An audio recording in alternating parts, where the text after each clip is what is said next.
Abramos nuestras Biblias en el capítulo 23 del Evangelio de Mateo, comenzando en el verso 23. Si me permiten, voy a dar lectura a los dos primeros versos. ¿Me acompañan?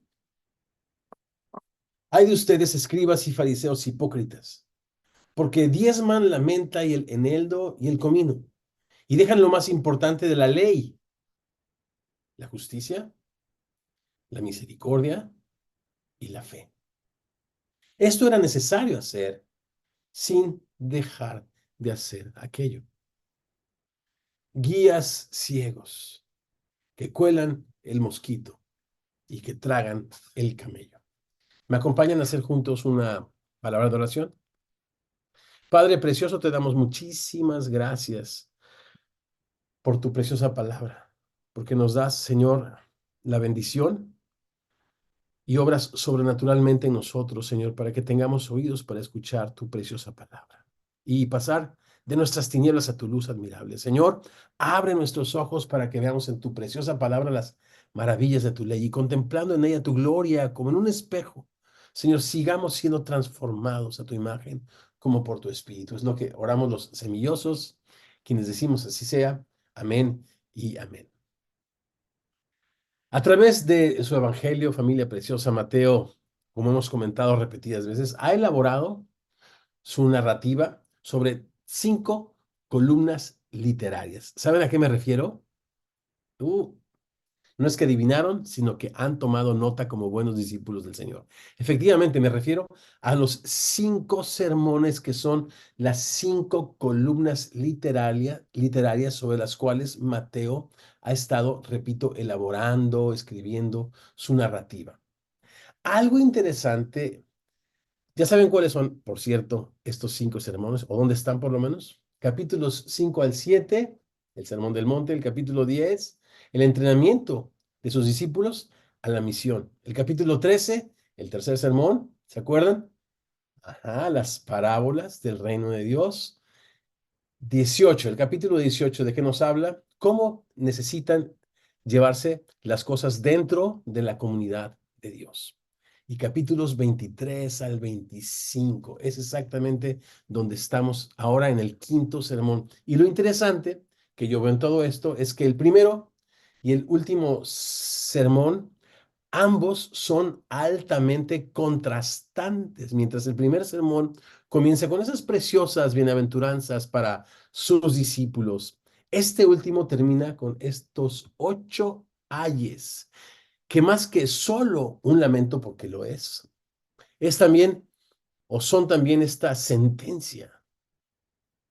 Una sentencia que las personas más cercanas, irónicamente, a la palabra de Dios, a las escrituras, a la ley, estos únicos acreditados para interpretarlas, esta sentencia que ellos emitieron sobre ellos mismos al negar el cumplimiento de la misma escritura en la persona y en la obra de Jesucristo, ahora esta sentencia es ratificada en los labios del Salvador.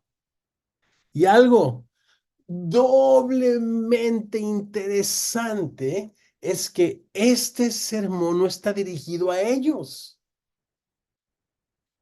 sino a nosotros. Capítulo 23, verso 1, recordemos. Entonces habló Jesús a la gente y a sus discípulos. ¿Verdad que es muy importante el contexto para poder interpretar el texto? Un texto fuera de contexto es un pretexto para hacerlo decir cualquier cosa. Pero en el contexto nosotros leemos que este sermón es dirigido a los discípulos. Imagínate que es una canción de amor entre dos personas determinadas, específicas, pero que te es cantada, chicas, en una serenata y entonces tú te apropias de el personaje de ella y el guapo y al galán cantante se apropia del personaje de él. En realidad está hablando de terceras personas, pero esto al final del día está siendo cantado para que ustedes lo disfruten, se lo apropien, ¿verdad? De la misma manera, este sermón está citando esta sentencia que emitieron sobre ellos mismos los fariseos al negar la persona y la obra de Jesucristo, tal y como la escritura lo había predicho. Y entonces Jesús está invitando a sus discípulos a ponerse en los zapatos de estos fariseos y ver la terrible calamidad de no escuchar su voz y caminar como él caminó. Por tal razón, he titulado a esta reflexión de 4 partes para llegar al infierno. Oye, qué agresivo. Bueno, pues déjenme rapidito leerles el versículo último. El 33 es allí donde va a llegar nuestra reflexión. Serpientes, generación de víboras, ¿cómo es que escaparán de la condenación del infierno? Y entonces, meditando y reflexionando estas sentencias, titulé nuestra reflexión para llegar al infierno. Repito, aunque los personajes aquí mencionados no son los discípulos, estos personajes mencionados, Jesús nos los presenta a los discípulos. Por lo tanto, nuestra lectura necesita ser altamente reflexiva, no teológica, no filosófica, reflexiva. Repito por tercera vez, porque este sermón lo dirigió Jesús a a sus discípulos, para llegar al infierno. Editar la Biblia es importante. Versículos 23 al 24. Editar la Biblia. 2, ignorarlo de adentro. Versos 25 al 26. 3, enfocarnos o enfocarse solo en lo de afuera. Y 4, ignorar, pasar por alto la obra de Cristo. Versos 29 al 33. Editar la Biblia. ¿Me acompañan? Voy a leer nuevamente el verso 23. Hay de ustedes, escribas y fariseos, actores, gente que finge ser una cosa, pero en realidad es otra. Eso es lo que significa hipócritas. No es un insulto, es una descripción. Porque diezman la menta y el eneldo y el comino y dejan lo más importante de la ley, la justicia, la misericordia y la fe. Me suena a la respuesta que Jesús mismo les dio amorosa, escrituralmente y claramente a estos fariseos, a estos escribas, cuando le preguntaron cuál era el mandamiento más importante, ¿verdad? Y Jesús les dijo que es amar a Dios con todo el corazón, con todas nuestras fuerzas, con toda nuestra mente y a nuestro prójimo, como nosotros mismos. Es lo que está repitiendo acá. Diezman la menta, el eneldo y el comino. Las cosas más pequeñas son escrupulosos. Pero lo más importante, el mandamiento más importante, y el segundo, lo dejan a un lado. La justicia, la misericordia y la fe. Esto era necesario hacer sin dejar de hacer aquello. Hay un interesantísimo pasaje que nos presenta el profeta Amós en el capítulo 2 de su profecía, en los versos 4 al 7. Lo quiero leer para ustedes y de pronto, pues con ustedes. Así ha dicho el Señor: por 3 pecados de Judá y por el cuarto no revocaré su castigo. Noten cómo esta frase se va a repetir. Porque menospreciaron la ley de Jehová, no guardaron sus ordenanzas y les hicieron errar sus mentiras, en pos de las cuales anduvieron sus padres. Prenderé por tanto fuego en Judá, el cual consumirá los palacios de Jerusalén. Esta es una sentencia poco antes del exilio, y esta es la razón por la que esta sentencia se emitió. Y entonces el verso 6 continuamos, dice, así ha dicho el Señor: por 3 pecados de Israel y por el cuarto no revocaré su castigo. ¿Se fijan que está repetida esta frase? Ese es el clásico Es un clásico ejemplo de la poesía hebrea en la cual usaban los profetas y la mayoría de sus autores, que es la repetición. La repetición no tanto fonética, en la que encontramos rimas, ¿no? Sílabas que riman unas con otras, sino la repetición de significado. En otras palabras, en esta repetición está explicando lo que dijo en los primeros versos. En los primeros versos dice que por 3 pecados y aún por un cuarto, no va a revocar su castigo. ¿Y cuáles son? Menospreciar la palabra de Dios, la ley, no guardar sus ordenanzas y hacer pecar o errar o ser una piedra de tropiezo a su pueblo en cuanto a la palabra de Dios. ¿Qué significa esto? Bueno, la repetición nos dice acerca de qué está hablando el Señor. o qué cosas de la ley ignoraron o fueron negligentes. Dice, verso 6, porque vendieron por dinero al justo y al pobre también vendieron por un par de zapatos. Pisotean en el polvo de la tierra las cabezas de los desvalidos y tuercen el camino, hacen tropezar a los humildes. En otras palabras, en esta repetición estamos viendo cuáles son las cosas de la ley de Dios ignoró el pueblo y por las cuales vino el juicio de Dios, justamente por ignorar la justicia, la misericordia y la esperanza, porque ¿cómo puede alguien tener esperanza en un futuro si es negligente en el presente y no está confiando y obedeciendo a Dios en el presente? ¿Qué clase de futuro les espera? Por eso he titulado esto y por eso Jesucristo dice, para llegar al infierno. Dios había rescatado a su pueblo de Egipto, recordemos, donde eran tratados como esclavos. Y el Señor les reconoció como su pueblo, dándoles dignidad, cosa que pidió Dios que hicieran aún con sus enemigos, en respuesta a la gracia recibida. En Levítico se nos dice, y lo hemos leído también muchísimas veces ahora a través de Mateo, no te vengarás ni guardarás rencor a los hijos de tu pueblo, sino amarás a tu prójimo como a ti mismo, yo el Señor. Pero en lugar de esto, ellos cometían injusticia y vendían al pobre por un par de zapatos. Ignoraban voluntariamente la imagen de Dios en su prójimo y les oprimieron, como ellos fueron oprimidos en Egipto, devolviendo mal por bien. La misericordia que Dios tuvo sobre sus primogénitos el día de la Pascua, cuando salieron de Egipto, por eso tuvieron que poner sangre en los dinteles, porque el ángel de Jehová habría de herir a todos los primogénitos, pero Dios tuvo misericordia de los suyos, ¿perdón? Y pasó de largo o pasó sobre lo que significa Pascua, pasar sobre las casas de aquellos que tenían reflejada o untada esa sangre que hablaría de la sangre que sería derramada, la del Cordero de Dios, para quitar el pecado de todo el mundo. Y entonces Dios había tenido misericordia con su pueblo, de los primogénitos, el día de la Pascua. Miqueas 6:8 denuncia esto y dice, oh hombre, Él te ha declarado lo que es bueno y lo que Él pide de ti.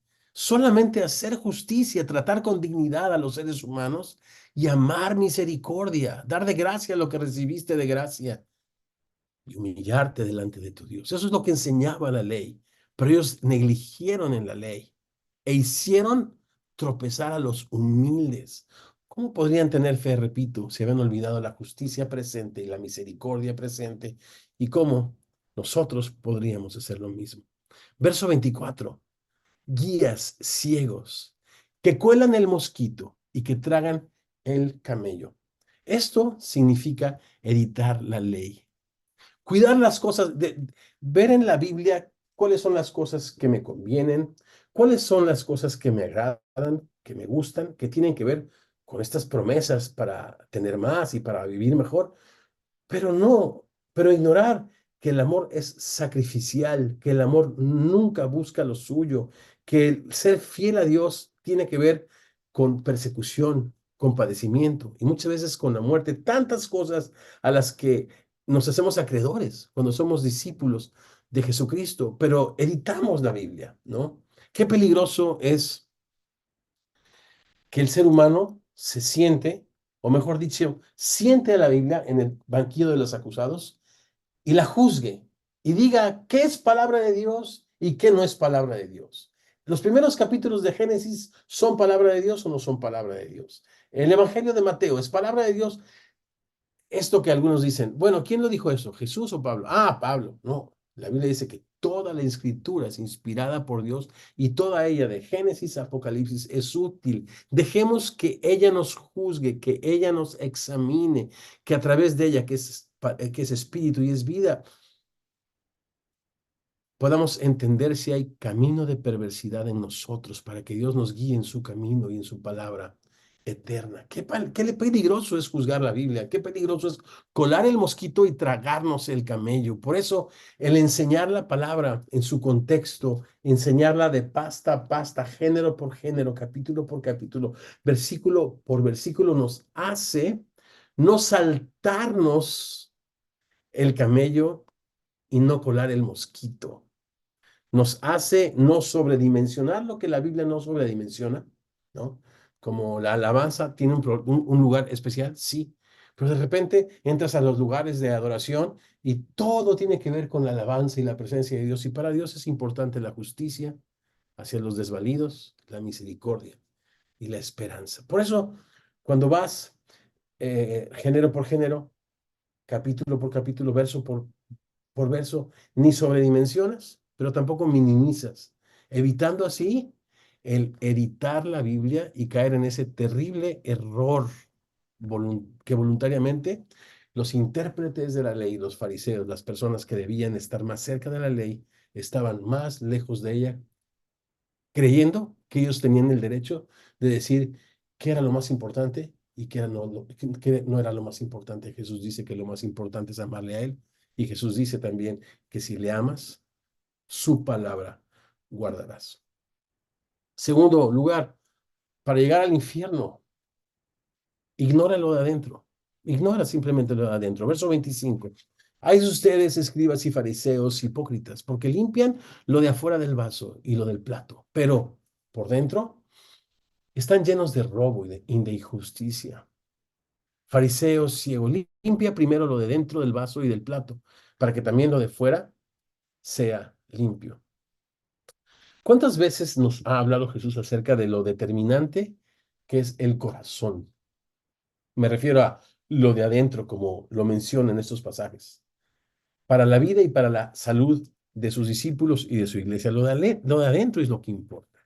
Recordemos un poquito de lo que hemos leído en Mateo, cuando Jesús dice, porque del corazón salen los malos pensamientos del corazón, los homicidios, los adulterios, las fornicaciones, los hurtos, los falsos testimonios, las blasfemias. Estas cosas son las que contaminan al hombre, pero el comer con las manos sin lavarse, dice Jesús, no contamina al hombre.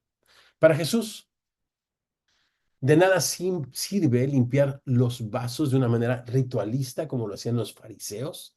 Era no solamente limpiarlos o higienizarlos, sino era todo un rito en que el agua debía de caer en un sentido, en otro sentido, de dentro hacia afuera, una serie de ritos para hacerlos limpios. Y repito, para Jesús y para Dios era inútil limpiar los vasos si su pueblo había olvidado la causa del pobre, si habían sido crueles y opresores, y se habían olvidado de su deuda de amor para con Dios hacia sus enemigos y hacia su prójimo en general. Era inútil.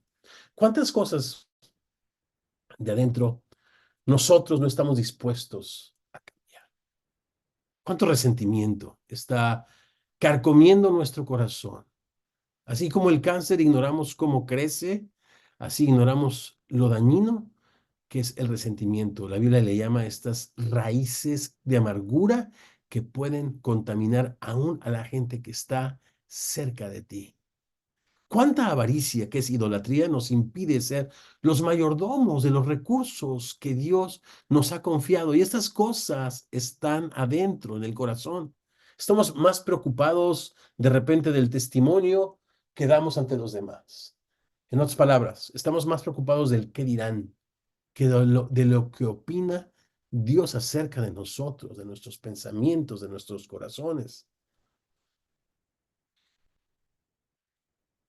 Las personas religiosas están preocupados en contestar preguntas como, ¿la danza es de Dios o es del diablo? ¿Se debe de aplaudir en la iglesia? ¿Las mujeres deben usar o no velo? ¿Las mujeres deben de cortarse o no el pelo? ¿Es la señal del Espíritu esta o aquella? ¿Cuál es la señal del Espíritu Santo? El hombre ve lo que está delante de sus ojos, pero Dios insiste en ver solamente el corazón. ¿Qué está mirando Jesús ahora mismo dentro del corazón de su iglesia? ¿Qué es lo que está mirando Jesús ahora mismo dentro de tu corazón? Verso 27. Para llegar al infierno se necesita editar la Biblia, juzgarla y no dejar que ésta nos juzgue y nos examine y nos instruya. Para llegar al infierno necesitamos simplemente ignorarlo de adentro. Y en tercer lugar, enfocarnos solo en lo de afuera. Versos 27 al 28. Hay de ustedes, escribas y fariseos, otra vez, hipócritas, porque son semejantes a sepulcros blanqueados, que por fuera a la verdad se muestran hermosos, pero por dentro están llenos de huesos de muertos y de toda inmundicia, suciedad. Verso 28. Así también ustedes, como los sepulcros blanqueados, como las tumbas aseadas. Por fuera, a la verdad, se muestran justos ante los hombres. Es lo que más les preocupa a las personas cuya condenación no se tarda. Hablando en los términos de Jesús, pero por dentro, eso no importa ante los ojos de los religiosos. Se está lleno de hipocresía y de iniquidad. Pregunta, pregunta para todos los discípulos y para todos los semillosos, ya que este texto necesita leerse de una manera altamente reflexiva, repito. Y mientras tomo un poquito de mate cocido, luego les explico qué es esto, bebida argentina, saludos hasta Argentina. Cuando Dios se propone hacer un cambio en nuestra vida, pregunta, discípulos, ¿lo hace de fuera hacia adentro o lo hace de dentro hacia afuera? ¿Mm? Lo hace, hey, cambia tu manera de hablar, hey, cambia tu manera de vestir, hey, no digas esto, no hagas esto. ¿Cuántos consejos matrimoniales en este sentido, para seguir reflexionando, son absurdos? Yo sé que les va a sonar interesante, pero meditándolo bien, ¿cuántos consejos matrimoniales, cuántos libros acerca de matrimonios cristianos, cuántas conferencias matrimonios se hace énfasis solamente en lo de afuera? Tengan un date una vez al mes. No es una mala idea, es una muy buena costumbre, por supuesto que sí. Pero si no te arrepientes de tus engaños y de tus mentiras para con tu esposa, el que le abras la puerta no hará ninguna diferencia, ni en tu matrimonio, ni en la eternidad de tu alma. O chicas, cuando llega tu esposo del trabajo, espéralo, se dice en estos libros de las buenas costumbres matrimoniales cristianas, espéralo con una sopita caliente. Y yo digo amén a eso, por supuesto, y ha hecho, la verdad, una contribución increíble en mi relación con mi esposita hermosa, por supuesto, claro que sí, pero chicas, si no se arrepienten de las mentiras y de los engaños para con su esposo, así como de poner a sus hijos en contra de su padre, la sopita caliente no hará ninguna diferencia. Jesús se va a la raíz del problema y el corazón de todo problema es un problema del corazón. Amemos a nuestros jóvenes. Estoy meditando, reflexionando y pensando que cuando Dios hace un cambio, lo hace de dentro hacia afuera, no de fuera hacia adentro. Y este principio está interesante cuando el Señor le da a Moisés los planos del tabernáculo donde él se ha de reunir con su pueblo. Comienza con el lugar santísimo, con el lugar de la habitación de Dios que representa nuestro corazón y después le da una serie de especificaciones. Por supuesto, todo tiene lugar en la restauración que Dios está haciendo en su pueblo, en su templo, en nuestro corazón, pero comienza desde adentro, a menos, quiero decir, amemos a nuestros jóvenes en lugar de tratar de cambiarlos de afuera nada más. Temamos a Dios y hagámosle visible, familia, en casa antes de reprimir la conducta de nuestros hijos solamente, porque si seguimos diciendo mentiras, si seguimos mintiéndonos, defraudándonos unos a otros y solamente poniéndoles reglas a nuestros hijos, ante ellos es absurdo esto. Lo que va a generar en ellos es solo resentimiento, porque Dios lo primero que hace es cambiar el corazón. ¿Por qué no oramos por ellos? ¿Por qué no conversamos con ellos? ¿Por qué no sembramos la palabra de Dios en ellos, no solamente con sermones, sino con preguntas, con charlas, con lecturas, con reflexiones familiares, sirviendo juntos a Dios, teniendo proyectos de servicio a nuestro prójimo, en nuestra iglesia, juntos como familia. Y esperemos, claro, un cambio visible, pero primero desde dentro y después hacia afuera y y en el tiempo de Dios. Verso 29, última reflexión. Para llegar al infierno, en cuarto lugar, es importante, por supuesto que lo digo sarcásticamente, ignorar la obra de Cristo. Hay de ustedes, escribas y fariseos, nuevamente hipócritas, porque edifican los sepulcros de los profetas, las tumbas, los mausoleos, donde descansan los restos de los grandes hombres de Dios, y adornan los monumentos de los justos. Y dicen, si nosotros hubiésemos vivido en los días de nuestros padres, no hubiésemos sido cómplices de la sangre de los profetas, ¿no? Ya que el pueblo persiguió y mató a sus profetas y ahora esta nueva generación les tienen en mausoleos y ellos dicen, uy, no, no, no, si nosotros hubiéramos vivido en el tiempo de nuestros papás, no hubiésemos sido como ellos. Qué interesante imagen nos presenta aquí el Señor. Una comunidad que aparentemente repudia la conducta de sus antepasados, quienes dieron muerte a los profetas de Dios. Ellos mismos siguen los pasos de sus padres. Escuchemos acerca de esto lo que Pablo le escribe en su primera carta a la iglesia de Tesalónica. Porque ustedes, hermanos, vinieron a ser imitadores de las iglesias de Dios en Cristo Jesús que están en Judea. En otras palabras, les está hablando a gentiles en, en Grecia, que ellos han sido imitadores de sus hermanos, que han sufrido persecuciones, judíos, de los de su pueblo. Miren la segunda parte del verso 14. Pues han padecido de los de vuestra propia nación, o sea, los mismos griegos les persiguieron. Las mismas cosas que padecieron también los judíos. Verso 15. ¿Qué hicieron los judíos? Los cuales mataron al Señor Jesús, estos fariseos y escribas a los que Jesús hacía referencia en su sermón a sus discípulos. Los cuales estos fariseos y escribas mataron al Señor Jesús y a sus propios profetas, y a nosotros nos expulsaron y no agradan a Dios y se oponen a todos los hombres. Primera de Tesalonicenses capítulo 2 versos 14 y 15. Continúa el verso 31. Así que ustedes dan testimonio contra ustedes mismos de que sois hijos de aquellos que mataron a los profetas. En otras palabras, se espantan por su persecución a los profetas en otro tiempo, pero ellos mismos, dieron muerte al santo y al justo, aquel que vino a quitar el pecado del mundo, aquel que vino a reconciliar a su pueblo con él mismo a través de la sangre de su cruz. Por eso el perseguir a su pueblo e ignorar la obra de Cristo les hizo acreedores a este castigo eterno.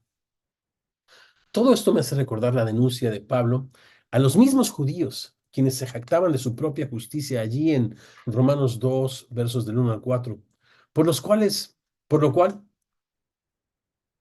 disculpen,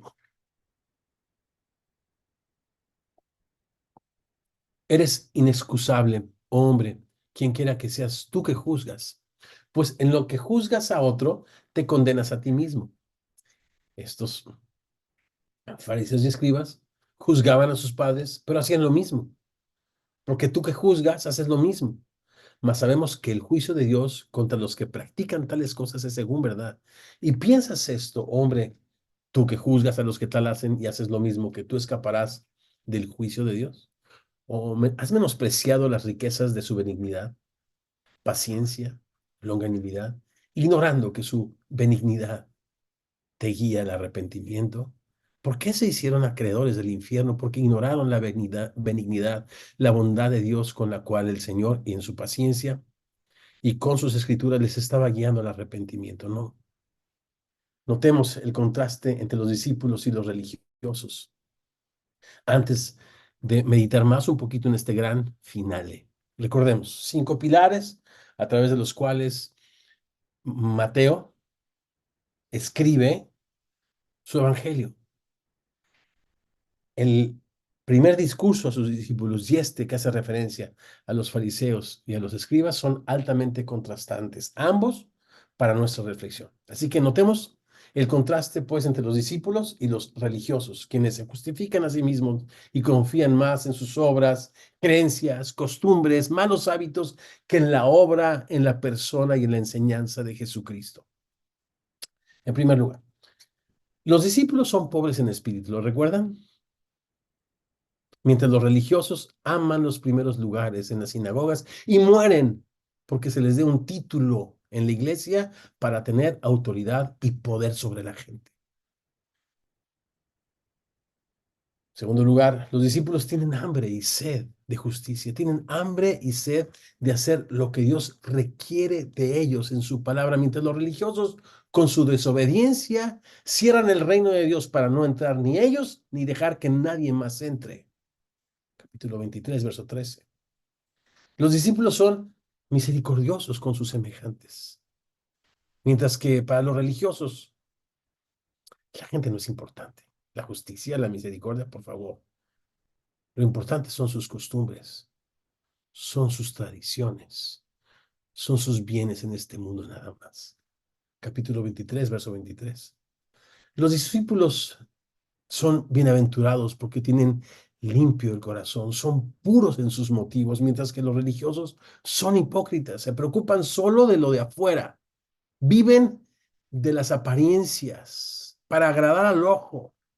Solo les importa el que dirán. Capítulo 23, verso 28. Los discípulos son perseguidos, son aserrados, somos muertos a espada. Es lo que la Biblia enseña acerca de los seguidores de Jesús. Pero los religiosos son aquellos que persiguen y dan muerte a sus profetas. Capítulo 23, verso 34. De esto hablaremos un poco más la semana próxima para terminar este interesante y fuertísimo capítulo 23. Por tanto, por tanto, y si estamos tomando nota, familia, los discípulos heredarán el reino de Dios, mientras que los religiosos les espera lo que han invocado sobre ellos mismos, la condenación del infierno. Escuchemos la ratificación de esta sentencia en los labios de Jesús para terminar. Verso 32. Ustedes también llenan la medida de sus padres. Serpientes, generación de víboras. Tampoco son insultos, sino está describiendo el pavor que tiene un animal por el fuego y hace todo lo posible por escapar. Y los religiosos no les importa la gloria de Dios, no les importa la obediencia y santificar el nombre de Dios en absoluto. Solo les interesa el aquí y ahora y el escapar de la condenación eterna. Pero Jesús dice, serpientes, generación de víboras, ¿cómo? ¿Cómo escaparán de la condenación del infierno? ¿Cómo el hombre escapa de la condenación del infierno considerando la persona y la obra de Jesucristo en nuestras vidas? El don indescriptible, Jesucristo, el justo que muere por los injustos para llevarnos a Dios. Pero si esto lo ignoran los religiosos, ignoran la justicia de Dios en Jesucristo y tratan de establecer la suya con hipocresías, con mentiras y con engaños para sus propios mezquinos y temporales beneficios. ¿Cómo escaparán a la obra de Dios? Y todo esto comienza, familia, con la edición de la palabra de Dios. Por eso qué importante es permanecer en la palabra. Yo quiero felicitar a las personas que han decidido discipularse en esta época. Esto es seguro para ustedes, esto es seguro para sus generaciones. Discipularnos, permanecer en la palabra de Dios es lo primero que un discípulo hace. Ellos perseveraban en las Escrituras. Hechos 2, verso 42, una vez que vino el Espíritu Santo y se inauguró la era de la iglesia.